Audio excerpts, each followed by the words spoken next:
Hello friends, तो आज हम पढ़ने जा रहे हैं एक्सरसाइज 1.3। बहुत ही इंटरेस्टिंग है और बहुत ही नंबर दिलाने वाली है। लगभग एक क्वेश्चन तो इसमें से आता ही है और लगभग सभी को थोड़ा डाउटफुल रहता ही है। कोई डाउटफुल नहीं रहेगा इस वीडियो के बाद, ये मैं आपको गारंटी देता हूँ। ध्यान से समझना, एक एक चेन को तोड़ते हुए हम चलेंगे, ठीक है। फटाफट अच्छे बच्चे होकर, अच्छे छोटे भाई बहन होकर समझना। देखिए बोला क्या है, prove that √3 is irrational. First question है कि आप ये प्रूव कीजिए कि √3 इरेशनल है, √3 एक अपरिमेय संख्या है। सबसे पहली चेन, भैया इरेशनल होता क्या है पहले हम ये समझिए, ठीक है। उसके बाद तो क्वेश्चन को करेंगे ना। आपको यही पता है नहीं है कि इरेशनल क्या होता है और सवाल करने लगे हो रट है, ऐसा कोई नहीं होना चाहिए। देखिए इरेशनल होता क्या है, ऐसा नंबर जिसे हम p/q के फॉर्म में लिख ही नहीं सकते।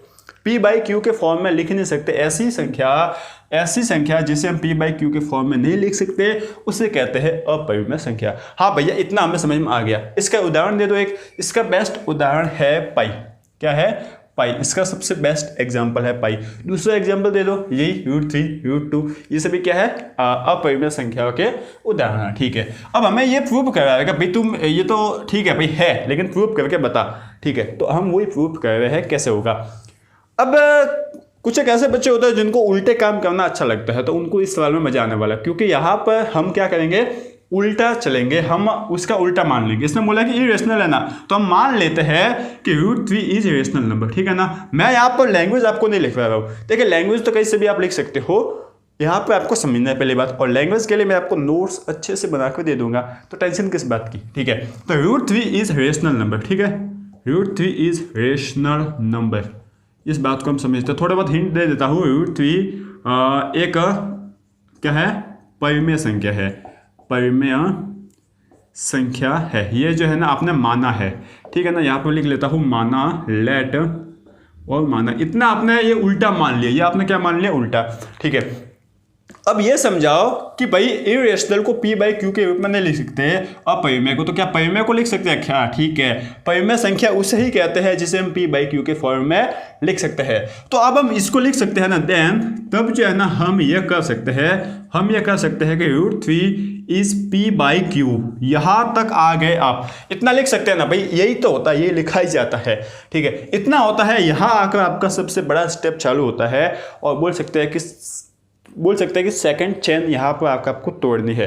क्या तोड़नी है कि जहां पर आपने p और q माने हैं ना, p और q इज कोप्राइम नंबर, सह अभाज्य नंबर है, ठीक है। मैं यहां पर लिखता हूं वेयर, ठीक है, where p and q is coprime, ठीक है, इज कोप्राइम। कुछ एक बोल सकते हैं कि इंपॉर्टेंट होते हैं ना, उनको मैं लिखूंगा इज कोप्राइम नंबर, ठीक है। जहां मैं लिख सकता हूं जहां p एंड q सह अभाज्य है। क्या है? सह अभाज्य संख्याएं है। अब भैया हमें यह बता लो कि सह अभाज्य संख्या क्या होती है, को प्राइम नंबर क्या होता है। एक एक चेन को मैं तोड़ते जा रहा हूं। सह अभाज्य की संख्या क्या होती है, जैसे कि 21 और ले लिया मैंने, मान लीजिए 8, ठीक है। मैंने क्या ले लिया, 8। अब मुझे यह बताइए, क्या ऐसा कोई यहां पर नंबर है, ऐसी कोई यहां पर संख्या है, कोई गुणनखंड है जिसका भाग 21 में भी जा रहा हो और जिसका भाग 8 में भी जा रहा हो? भैया ऐसा कोई है ही नहीं। क्या यहां पर ऐसा कोई फैक्टर है जो 21 को भी डिवाइड कर रहा हो, 8 को भी डिवाइड कर रहा हो? बिल्कुल नहीं है भैया, ठीक है। दूसरे ऐसे है जो अलग से 8 में जा रहा है, जो अलग से 21 में जा रहा है, लेकिन ऐसा कोई कॉमन नहीं है जो दोनों में जा रहा है। तो बस कोप्राइम ऐसे ही नंबर होते हैं, क्या होता है, जो आपस में डिविजिबल नहीं होते। जैसे कि 21 8 से डिविजिबल नहीं होगा और 8 21 से डिविजिबल नहीं होगा। आपको तो यही समझना है कि कोप्राइम में ऐसा कोई एक नंबर नहीं होगा, ऐसा कोई एक फैक्टर नहीं होगा जो दोनों को डिवाइड करता हो। जैसे कि मान लीजिए मैंने ले लिया 21 और 15, तो इसमें तो देखिए 3 है, 3 15 को भी डिवाइड करता है और 3 21 को भी डिवाइड करता है। तो ऐसी कोई संख्या नहीं होगी, ऐसी होगी। बात को समझ रहे हो ना? बिल्कुल।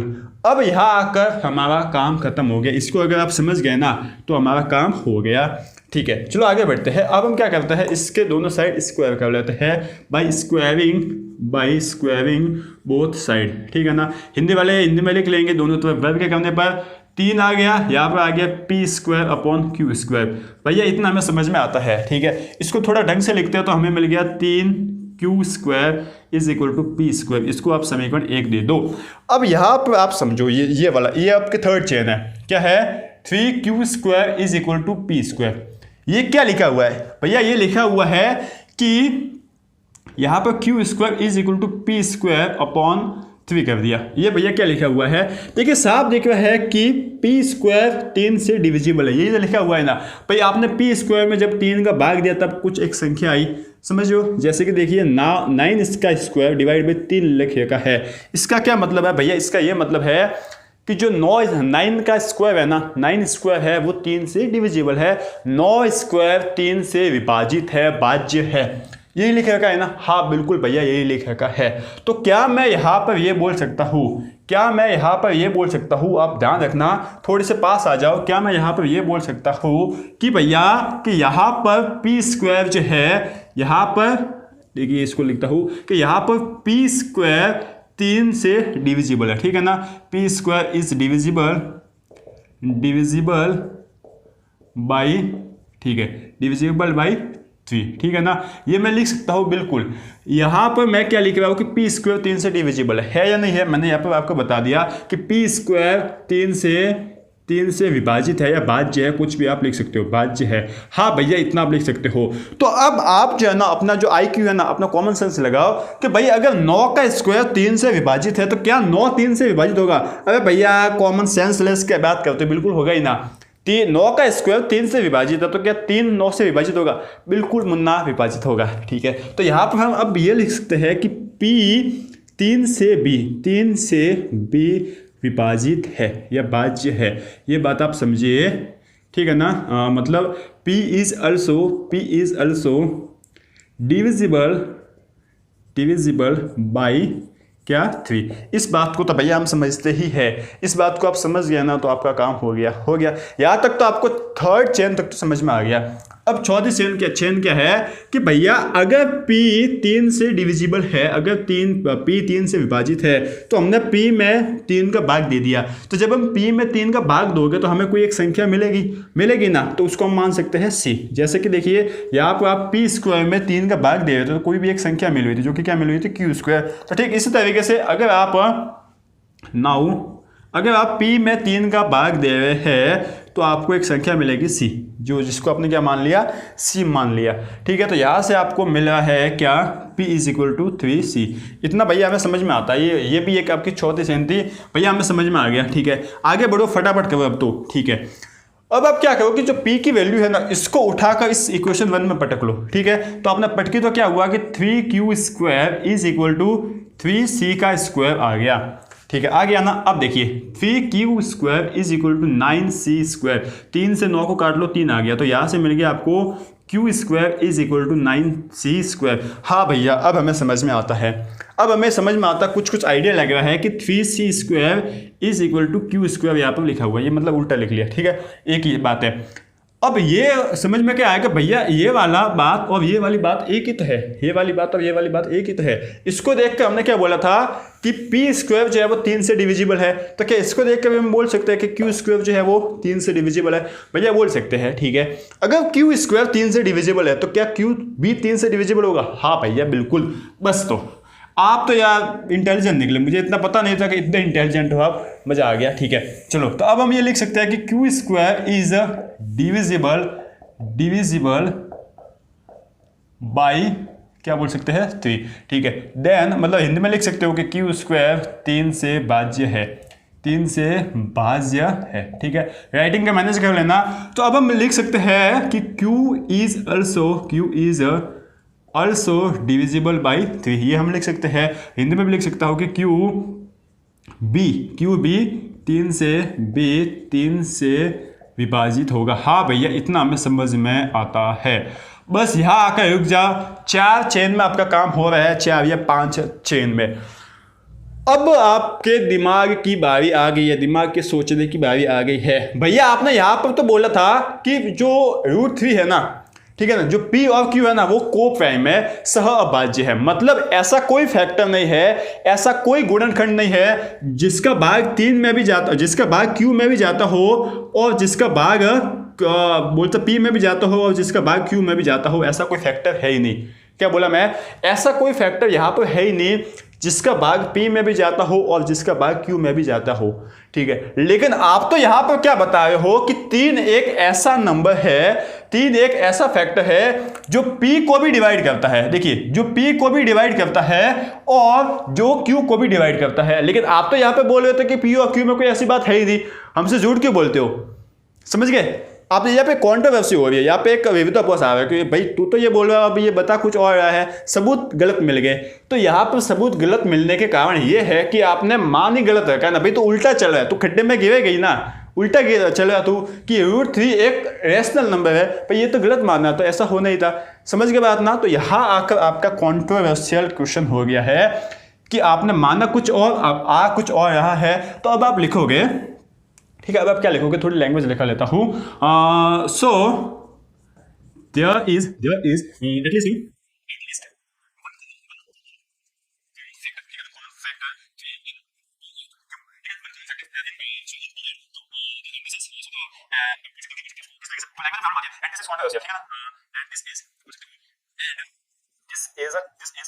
कॉन्ट्रैक्ट, कॉन्ट्रैक्ट बोल सकता हूँ, ठीक है ना, ये भी बोल सकता हूँ, ठीक है, हिंदी में लिखता हूँ।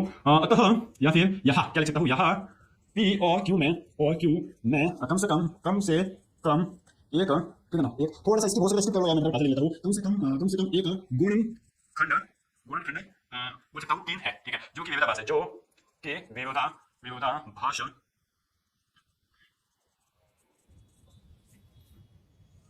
ठीक है, आप सबने इसको स्किप कर लिया होगा। मैंने क्या लिखा है यहाँ पर, there is at least one common factor 3 in P and Q and this is controversial, ठीक है ना, क्या है, controversial है। और ये क्यों हुआ? This is because of our incorrect assumption that √3 is a rational number, ठीक है। हिंदी में बोल सकता हूँ कि यहाँ पर P और Q में कम से कम एक कॉमन, एक बोल सकता है कॉमन फैक्टर, कॉमन गुणनखंड 3 है, जो कि क्या है, विरोधाभास। और ये क्यों हुआ? क्योंकि यह हमारे त्रुटिपूर्ण कल्पना के कारण हुआ है। लास्ट में क्या लिखोगे, थर्स या फिर अथ लिखकर बस ये लिख लेना है कि √3 इज इरेशनल या फिर √3 एक अपरिमेय संख्या है। यहाँ पे एक बात बनाना चाहता हूँ कि त्रुटिपूर्ण है ना, ये मेरा फेवरेट शब्द है। त्रुटिपूर्ण फेवरेट शब्द क्यों है? क्योंकि यहाँ पे आता है त्रुटि से मुझे याद आता है टूटी फूटी, काफ़ी अच्छी थी, मुझे फेवरेट थी। मिल जाए तो आप कभी दे देना मुझे, ठीक है ना। तो इस तरीके से इस क्वेश्चन को करना है, समझ में आ गया होगा। 3 या 4 स्टेप है। सबसे मोस्ट बोल सकता हूँ, सबसे जिसके अराउंड हमने बात की ना, सेंटर पॉइंट हमारा यही है कि P and Q क्या है, कोफाई में, ठीक है ना। तो जब भी आप एग्जाम में भूल जाओ, जब भी आप भूल गए एग्जाम में जाकर कि भैया करना क्या है, हम तो भूल गए, क्वेश्चन को कैसे याद किया जाता है, ठीक है, कि हम तो भूल गए, ठीक है। तो आपको क्या करना है कि बस मुझे याद रखना है कि ये क्वेश्चन जो है ना, किसके गोल गोल घूम रहा है, इस P और Q के सह अभाज्य कोप्राइम के अकॉर्डिंग आसपास घूम रहा है। तो इसके आसपास से मुझे जो भी करना है ना वो करना, क्योंकि भाई एग्जाम में भूल गए तो अब आपको आने से तो रहा, इससे अच्छा कुछ ना कुछ तो लिख जाए, इस P और Q के आसपास के इलाके में कुछ ना कुछ तो आपको मिल जाएगा। समझ रहे बात ना? इस तरीके से किया जाता है। चलो कुछ एक क्वेश्चन और कर लेते हैं, उसके बाद मजा आने वाला है हमें। चलो सेकंड क्वेश्चन हम करते हैं। इसमें हमें क्या बोल रखा है, प्रूव दैट 3 + 2√5 इज इरेशनल। सिद्ध कीजिए कि 3 + 2√5 इरेशनल है, अपरिमेय संख्या है। ये आपको सिद्ध करना है, ठीक है। चलो फटाफट सिद्ध कर लेते हैं, लेकिन उससे पहले 1 मिनट की छोटी सी बात है, मेरी सुन लो। देखो यार, मैं जो हूँ ना, कोई सर वगैरह नहीं हूँ, मैं आपका बड़ा भाई हूँ। मैं अभी फ़िलहाल पढ़ता हूँ, कॉलेज स्टूडेंट हूँ। तो मेरे पास जो भी ज्ञान है ना, जहाँ से भी मैं ज्ञान निकालता हूँ, 10th 11th 12th जो भी बुक्स पढ़ने से मुझे ज्ञान आता है, जो भी मैं सीखता हूँ ना, वो सिखाने की कोशिश कर रहा हूँ थोड़े से बेटर वे में, ठीक है। तो थोड़ा सा इनफॉर्मली होकर हम बात करेंगे, क्योंकि फॉर्मली तो आप टीचर से भी बात करते हो, वहाँ पर आप जो है ना ज़्यादा फ्रेंडली नहीं हो पाते, बस समझते हो ना कि आप अपने मन में क्या है, आपका डाउट क्या है, वो पूछ नहीं पाते हो। तो यहाँ पर हम थोड़ा इनफॉर्मली में रहने की कोशिश करूँगा, ताकि आप जो ना अपने मन की बात बोल सकते हो, आपको जो डाउट है वो पूछ सकते हो।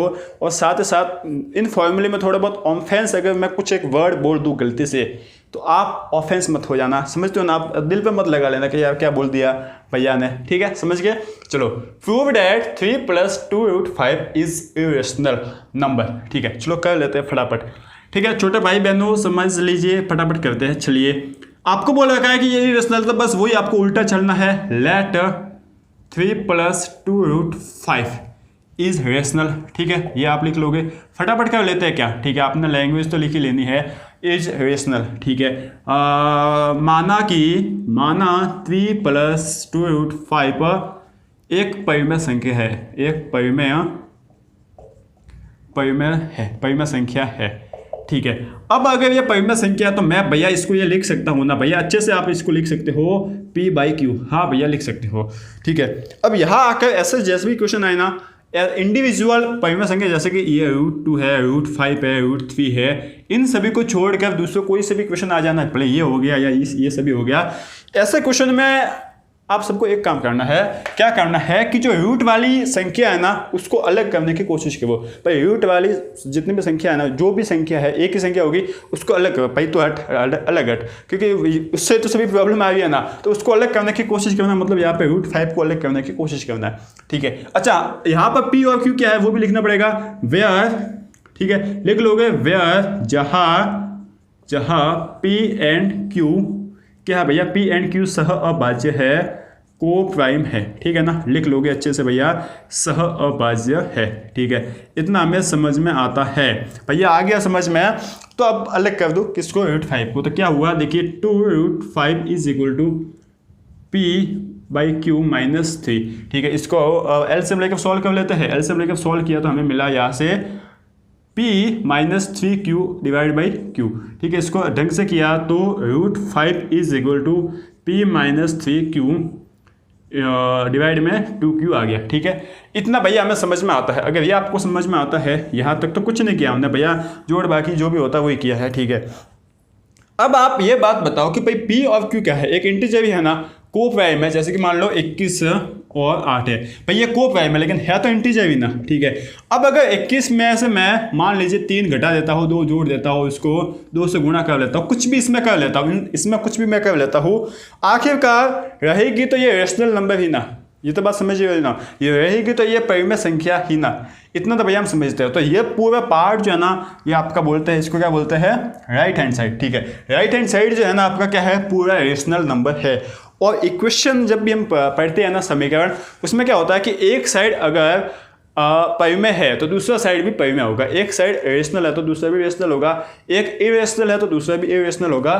तो हम यहाँ पर बोल सकते हैं कि देखिए बोल सकते हैं सिंस, यहाँ पे ऐसे लिखेंगे, भाषा थोड़ी बहुत देख लेना, वैसे तो मैंने अच्छे से लिख रखी है नोट्स में, और भी कई जगह देखना तो देख लेना। Since P and Q are integer. ठीक है, इंटीजर। ठीक है, so P - 3Q divide by 2Q is बोल सकते हैं कि कंपोजिट नंबर, रेशनल नंबर बोल सकते हैं। कंपोजिट क्या, रेशनल नंबर। ठीक है ना, रेशनल नंबर। इतना तो आप समझ ही सकते हो कि भाई यह अगर P और Q इंटीजर है तो ये आपका रेशनल होगा। मैंने अभी आपको समझा दिया है। बोल सकता हूँ कि चूंकि P और Q, फटाफट लिखना पड़ेगा यार, P और Q परिमेय संख्या बोल सकते हैं, पूर्णांक है, अतः P - 3Q divide by 2Q परिमेय संख्या होगी। हाँ भैया आ गया समझ में, परिमेय संख्या है। ठीक है, या P होगी, कुछ भी लिख सकते हो। और अगर यह परिमेय संख्या है देन ये √5 जो है इसको भी परिमेय संख्या होना पड़ेगा। तब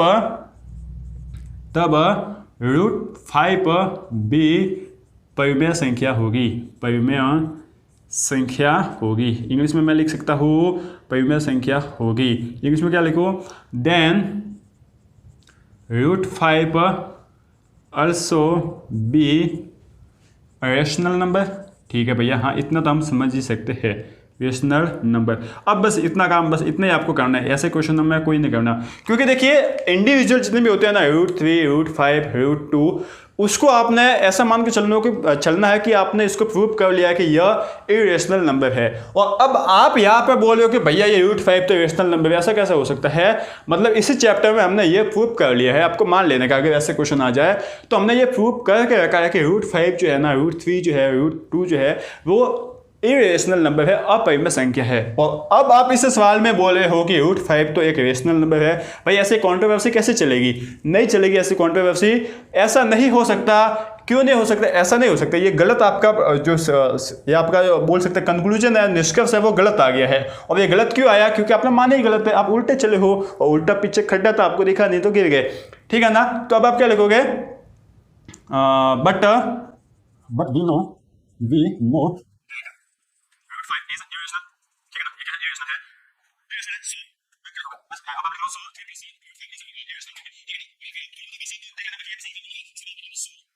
अब रूट 3 प्लस रूट 5 इज ये रेशनल। अच्छा ये रेशनल क्यों हुई, क्योंकि देखिए वापस मैं समझाता हूँ, ये भाई आपकी अगर आपने ये तो आपकी रेशनल है, परिमेय संख्या है, अगर यह परिमेय संख्या है तो रूट 5 कोई भी परिमेय संख्या होना चाहिए, लेकिन हमने ये प्रूव कर लिया कि रूट 5 तो अपरिमेय संख्या है। तो ऐसा गलत क्यों हो गया, ऐसा गलत इसलिए हुआ क्योंकि आपने माना गलत है, और माना गलत है आपने क्या माना कि परिमेय संख्या है, तो अच्छा तो सही क्या होगा, इसका उल्टा कि यह अपरिमेय संख्या है, तो आपको यही तो प्रूव करना है कि यह अपरिमेय संख्या है, ठीक है ना। हिंदी में लिख सकते हो, फटाफट लिख लीजिए, लेकिन हम जानते हैं कि रूट 5 एक अपरिमेय संख्या है, अपरिमेय संख्या है, अतः यहाँ पर विरोधाभास सिद्ध होता है, विरोधाभास होता है, इसलिए 3 + 2 रूट 5 इज ये बोल सकते हैं एक अपरिमेय संख्या है। इस तरीके से इसको करना है। समझ गए होंगे अच्छे से भैया, हाँ समझ गए हैं, ठीक है ना।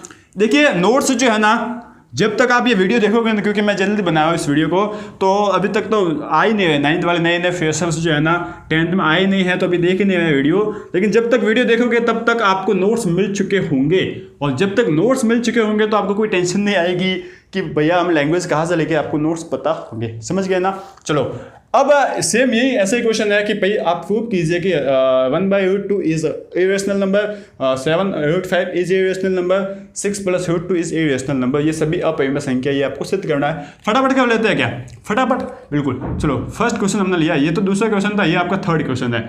इसमें आपको प्रूव करना है कि ये इरेशनल नंबर है, तो आप मानोगे लेट, ठीक है, 1/√2 इज अ रेशनल नंबर, ये आपने जो है ना मान लिया, ठीक है ना, क्या है, एक परिमेय संख्या। मैं फटाफट लिख लेता हूँ, देखिए अभी तो आप समझ ही गए होंगे, एक परिमेय संख्या है, भाषा तो सेम सी है, ठीक है। अच्छा ये परिमेय संख्या तो आप हम ये लिख सकते हैं कि 1/√2 is equal to p/q, where p and q is coprime, ठीक है ना, को प्राइम, p और q सह अभाज्य संख्याएं है, ठीक है, इतना भैया हम समझते हैं। चलो अगर सह अभाज्य संख्या है ना, अब आप क्या कर लीजिए, वही बात आ गई वापस, इस √2 को अलग कर दीजिए। मैंने आपको बताया ना कि ऐसे क्वेश्चन आ जाए, उसमें क्या करना है, इसको भैया अलग कर दो। इसको कैसे अलग कर देंगे, क्रॉस मल्टीप्लाई कर देंगे, तो क्या आ गया, q इज इक्वल टू बोल सकते हैं √2p 2√p, ये आ गया, ठीक है। अच्छा इसको वापस अलग करना, तो आपका क्या आ गया, अब q/p इज इक्वल टू √2, इसको थोड़ा ढंग से लिख लेते हैं, √2 इज इक्वल टू q/p, मतलब उल्टा हो गया, सीधी सी बात तो ये है, ठीक है। अब आपको बताया कि p और q क्या है, इंटीजर है, ठीक है, जैसे कि 21 भी इंटीजर है और 8 भी इंटीजर है, और इसने आपको उल्टा कर दिया, भाई 8/21 कर दिया, तो क्या यह रेशनल नंबर होगा, भाई पहले भी रेशनल नंबर था और उल्टा करने पर भी रेशनल नंबर होगा, ये बात सही है, हो सकता है। तो हम कहेंगे since since p and q are बोल सकते हो इंटीजर्स, सो q/p इज बोल सकता हो कि रेशनल नंबर, ठीक है ना, रेशनल नंबर, ठीक है भैया। हिंदी में लिखना पड़ेगा मुझे, हिंदी में लिखूंगा तो चूँकि p और q पूर्णांक संख्या है, तब q/p एक परिमेय संख्या होगी, एक परिमेय संख्या होगी भैया, हाँ बिल्कुल आगे समझ में, परिमेय संख्या होगी। अब इसके बाद में काम सभी आपको करना है, क्या काम करना है, अगर ये परिमेय संख्या होगी तो √2 को भी परिमेय होना पड़ेगा, देन √2 विल बी, या फिर √2 also be रेशनल नंबर, ठीक है। तो रेशनल नंबर है तो आप क्या बोल सकते हो, अगर रेशनल नंबर ये है, लेकिन हम जानते हैं कि √2 इज इरेशनल नंबर, जो कि कॉन्ट्रोवर्शियल है, तो ऐसा पॉसिबल नहीं हो सकता। ऐसा अगर आया है कॉन्ट्रोवर्शियल, तो ये किसकी वजह से आया, क्योंकि हमने गलत यहाँ पर माना है, ठीक है। तो इस तरीके से लैंग्वेज पूरी लिखनी पड़ेगी। हिंदी वाले भी ये लिखेंगे, अतः √2 भी एक परिमेय संख्या होगी, लेकिन हम जानते हैं कि √2 तो एक अपरिमेय संख्या है, जो कि विरोधाभास है। ये किस वजह से हुआ, क्योंकि हमने गलत माना है, बस ऐसा कुछ करना पड़ेगा। लैंग्वेज तो वही है, कंसेप्ट आपको भैया समझना है, ठीक है। और लैंग्वेज तो एक बार देखिए कहीं से भी मिल सकती है, तो लैंग्वेज का टेंशन मत लेना आप, ठीक है, फटाफट हम करेंगे ही। सेकंड क्वेश्चन है 7√5 सही है, यही है ना, ठीक है 7 √ 5 वापस मान लोगे कि 7 √ 5 इज़ अ रेशनल नंबर, ठीक है ना। फटाफट कर लेते हैं, तो टाइम वेस्ट ना हो, तो आपका टाइम वेस्ट ना हो।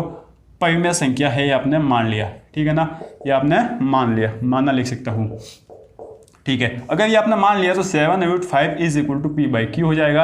अब क्या करना है, √5 को अलग करना है, तो √5 इज इक्वल टू P/7Q। हाँ भैया यही हो जाएगा। अब वही बात है कि P and Q are integers, ठीक है ना, क्या है, आर इंटीजर्स, ठीक है ना, इंटीजर्स। सो क्या हो जाएगा कि P/7Q are 7Q is a rational number, ठीक है ना, ये आप लिख लोगे। थोड़ी सी यार सबसे बड़ी प्रॉब्लम मेरी बोल सकते हैं इस राइटिंग थोड़ी सी आपको सही दिख रही होगी, नहीं दिख रही हो तो माइनस कर लेना। P और Q पूर्णांक संख्याएं है, ठीक है। अतः P/7Q एक परिमेय संख्या होगी, एक परिमेय संख्या होगी, ठीक है ना, संख्या होगी। भैया बहुत ही ज़्यादा टाइम लगेगा, मैंने इसको जो है ना स्किप कर लिया है, ठीक है, स्किप कर लिया। फटाफट देखते हैं, ये वही भाषा लिखने की थी। अच्छा अब आपको क्या करना है, अगर ये है तो then √5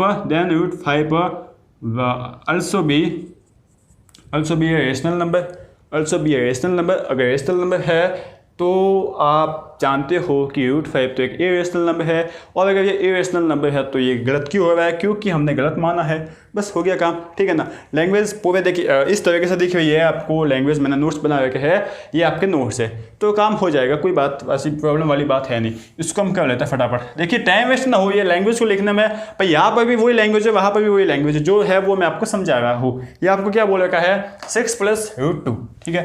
थर्ड मैं लिख लेता हूँ 6 + √2, ठीक है। इसको आपने मान लिया क्या, रेशनल परिमेय संख्या है यह, ठीक है, ये आपने मान लिया। भैया अब तो आपको भी फटाफट कह रहे हो, टाइम वेस्ट ना हो आपका, ठीक है। P6 + √2 is equal to P/Q, ये आपने मान लिया, जहाँ पर P and Q is R क्या है, R को ये आपने सब मान लिया है, सहअभाज्य संख्या है, सहअभाज्य, ठीक है। अब आप इसको क्या कर दो, √2 को अलग कर दो, तो √2 इज इक्वल टू P/Q - 6, ठीक है, ये भैया आपने कर लिया, ठीक है। तो यहाँ से क्या आ गया, √2 is equal to P - 6Q / Q। हाँ भैया, अब P और Q जो है क्या है, अगर P एंड Q इंटीजर्स है, क्या है, इंटीजर्स है, अगर इंटीजर्स है तो यह P/6Q जो है वो क्या होगा, रेशनल नंबर होगा। और अगर रेशनल नंबर है देन √2 को भी क्या है, रेशनल नंबर होना पड़ेगा, और √2 रेशनल नंबर है, कोई बात नहीं है, लेकिन हमें तो पता है कि √2 तो एक इरेशनल नंबर है, अपरिमेय संख्या है। अगर ये अपरिमेय संख्या है तो भैया आपने गलत मान लिया, गलत आंसर आ रहा है। किसकी वजह से आ रहा है, क्योंकि आपने गलत माना है, अजम्पशन गलत किया है, ठीक है। ये सभी आपके क्वेश्चन हैं, उम्मीद है कि समझ में आए होंगे। ये देखिए लैंग्वेज का तो कोई ऐसे इशू है नहीं, काम चला लेंगे, आपको नोट्स में अच्छे से दे दूंगा, मजा आएगा नोट्स पढ़ने में, इतनी गारंटी है। देख लो फटाफट देख लो, चलो फटाफट देख लो नोट्स, देख लो नोट्स, मजा आने वाला है नोट्स देखने में। मैंने जो है ना नोट्स में थोड़ा इंटरेस्टिंग बनाया, थोड़े फनी टाइप नोट्स बनाए हैं, ताकि आपको पढ़ने का मजा आए। ऐसे बोलते हो ना, टप्पे ना खाओ आप पढ़ते पढ़ते, तो इस तरीके से नोट्स बनाए रखे हैं। उम्मीद है कि आपको पूरा लेक्चर समझ में आ गया होगा। अगर आ गया है तो चैनल को सब्सक्राइब कर दीजिए अगर चैनल पर नए हो तो, और अगर नए नहीं हो तो लाइक कर दीजिए। और एक काम और, दूसरे दोस्तों को कहिए कि भैया से पढ़े, मज़ा आने वाला है, टेस्ट सीरीज चलने वाली है, नोट्स ऐसे कैसे आपको मिलने वाले हैं, और भी आपको मोटिवेशन वगैरह सब कुछ मिलने वाला है। और जो मेरे पास ज्ञान है ना, थोड़ा बहुत जो भी है वो आपको देने की पूरी कोशिश करता रहूँगा, ठीक है। Thank you.